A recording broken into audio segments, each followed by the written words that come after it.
what's going on, you guys? Josh out here in Singapore, and it is the Night Out podcast. And today I kind of want to talk to you about friends, because how many of us have them?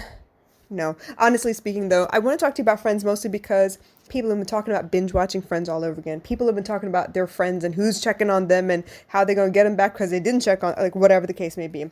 But I want to talk to you about friends mostly because I don't think you notice the reasons that you choose certain people. Sometimes it's people that agree with your way of thinking. And sometimes it's people that you never thought you would be friends with, but for some reason you feel like a kindred spirit. You feel connected to them somehow. And it's those friends I want to talk to you about a little bit. I think that throughout our lives, we tend to gravitate towards people that allow us to explore certain aspects of ourselves that maybe we weren't allowed to express as we were growing up. Case in point being, I have some people that friends of mine with me now that allow me to be a little more dramatic than normal. When I was growing up, I wasn't allowed to show a lot of emotion because everything my mom would take as me throwing a temper tantrum about something, and then I had to be quiet. So I couldn't accidentally knock into a wall. I couldn't accidentally be a little more heavy-footed than normal. I couldn't accidentally close the cupboard door and gravity took over and it slammed instead of closing because she would assume that I was showing my temper somehow. So for me, growing up in my household, I turned off a lot of my emotions, a lot of my facial expressions. Resting bitch face most of my childhood. So mostly because I didn't want to upset my mom.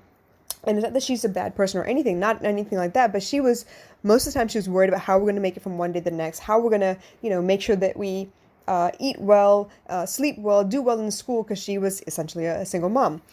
So for me, I had a tough time showing emotion. And as it was, I was quite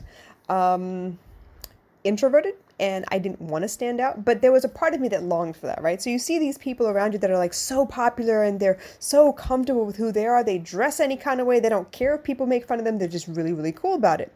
And there was a part of me that really wanted that in my life. And so some of my friends growing up were the louder people in school because they allowed me to speak up a little bit more. They allowed me, or encouraged me actually. My mom would consider them bad influences, but they allowed me to explore a side of myself that I would never have gotten a chance to explore.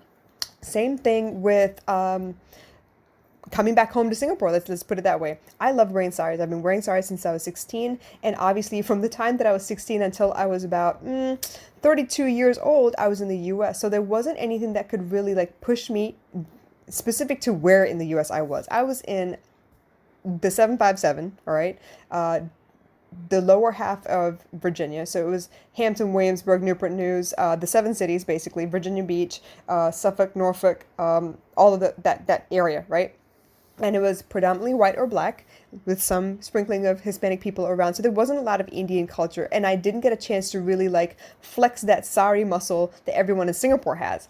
So when I came back to Singapore and I was looking at, oh my God, the patterns of the saris have changed, the border sizes, the blouse type, oh my gosh, it was like Disneyland all of a sudden. And I was really excited. So now that I'm part of, this group of people that are in the media all the time, I get to watch how people dress and I get to evolve a little bit.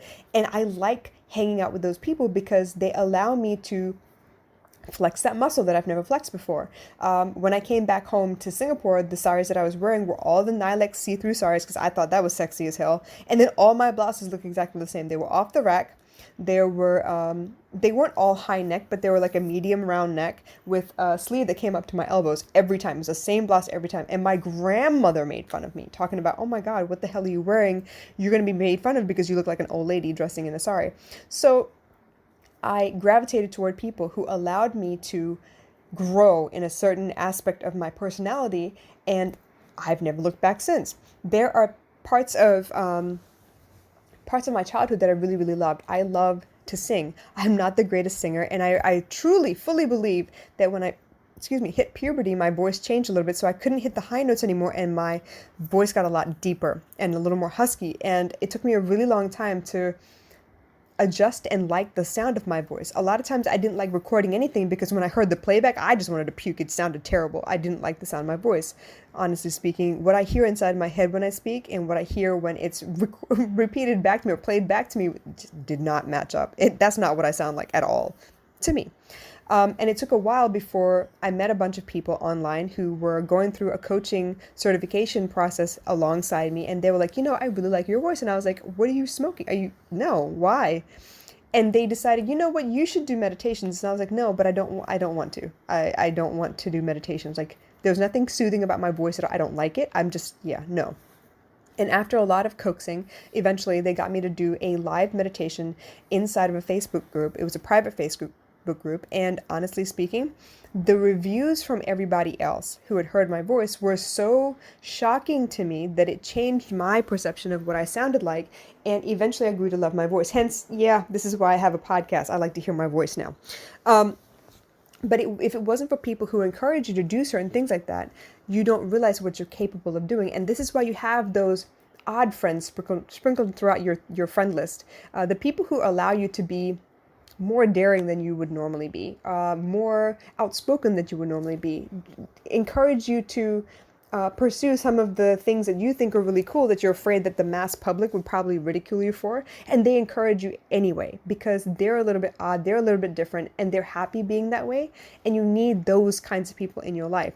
And that's part of the reason that I really feel that a lot of times we kind of mix and match people in our lives, and we have seasons for that as well. The people that you grew up with, if you're lucky, are still with you now, but chances are as you grow they will either fall to the wayside or not become as important. They'll be there still, but they won't become as important, and you'll introduce more people into your circle or different people into your circle.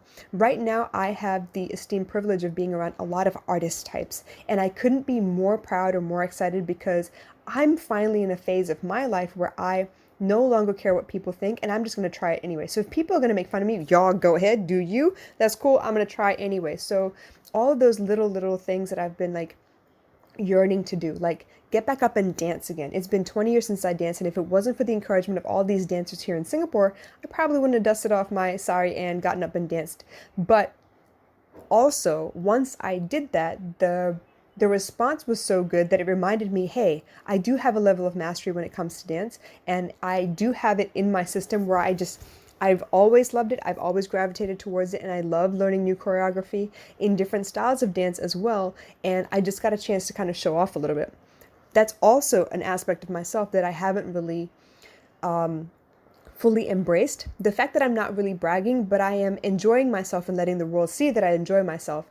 And that also has this aspect of happiness to it. So I encourage all of you guys, look at your friends list, look at the people that you gravitate towards, and think about what aspect of your life they encourage you to manifest a little bit more of. Maybe there are more creatives in your life at the moment. Maybe there was a time where you had a lot of analytical people who really helped you understand finance, understand the details of your life, the finer aspects of a schedule, or how to organize things, or what to keep and what to get rid of, like the more analytical people. And then you have the dreamers that, they are constantly dreaming up new things. They're inventing new ways to do things. Maybe they really are artistic and dreamy in the sense that they're not going to let old fashioned dictate what they create next. They're just going to come up with completely something off the wall, and they're going to wear it with pride because they created that something. It's almost like toddlers with crayons, and they're so proud of whatever it is that they drew because it's fantastic to them.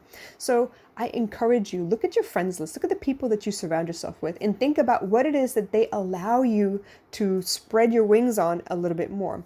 A lot of times we have friends that expect certain things of us, and our core group of friends, they know us through and through. They know all of the pain that we've been through, the difficulties that we've faced in our lives, and they allow us to shrink when we need to and expand when we need to. But these new friends, usually they will encourage you to expand whether you're ready for it or not. But that is the beauty of growing into more of who you are. Becoming larger than life, not shrinking from opportunity and not shrinking from who you actually are. There is a reason you are not one-dimensional. There's a reason why you like so many varied things. And your skill sets, your passions, your abilities, all of them are meant to be varied. They're meant to be in different aspects of your life. So please, by all means, be happy to introduce more people into your life. Be brave enough to reach a little bit more. Maybe you're scared to sing. Maybe you're a bathroom singer and you're afraid to sing in front of people. I've always been jealous of people who are so proud of their voice and they can sing, and they're not afraid to try or let their voice crack or maybe miss a word here and there, but they're going to sing anyway because it gives them joy. And I aspire to that level of happiness, that level of pride in myself. And that lends to more of a solid confidence in me as well, because that means there's no situation that I could walk into that I should ever have any fear of, because I know my capabilities. I know who I am. That also means that reputation wise, it doesn't matter what anyone else says to me. I know who I am and I know what is true, and I'm okay with that. Y'all can make up whatever stories you need to in order for you, in order for you to feel better about yourself, but that's not going to bother me, and it's not going to change who I am, because I'm not here to hurt anyone. I'm here to expand myself. I'm here to do the best that I possibly can. And if nothing else, to be an example of the fact that fear can hold you back. And if you're willing, if you're brave enough, you can have people around you that encourage you to be all that you could possibly be in every aspect of your life, depending on where your passions lie, depending on where your focus happens to be in each of the phases of your life. So tonight, I want you to think about, who do you have in your life that kind of encourages you to be more? Who do you have in your life that, you were afraid of doing something, but they're like, no, you have no problem. Don't worry about that. Just shoot your shot and see what happens. Try. Get out there, show up, do the best you can, and you never know what will happen. Because you guys, I want you to really live. I want you to thrive. I want you to enjoy your life. And you never know what you're capable of if you let fear kind of hold the reins and hold you back from your life. I hope you understood. If you have any questions or comments, please drop them in the comments below. I do want to hear from you. But in the meantime, keep on smiling. Keep on trying. Be all that you can be. We have this one life. I love you guys. Bye.